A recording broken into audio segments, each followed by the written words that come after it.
everyone, welcome back to Webtech Tutorial.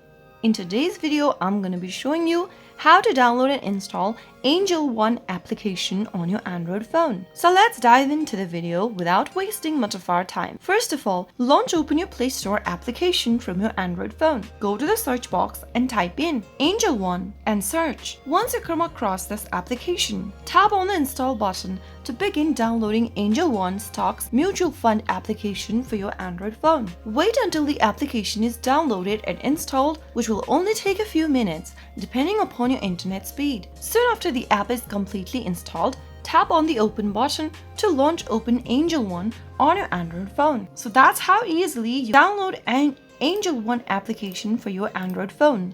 If you found the video to be helpful, go ahead and give us a thumbs up. Don't forget to subscribe to the channel by hitting the subscribe button. Also press on the bell icon so that you'll never miss another upcoming upload from us. I will see you again in the next video. Goodbye till then.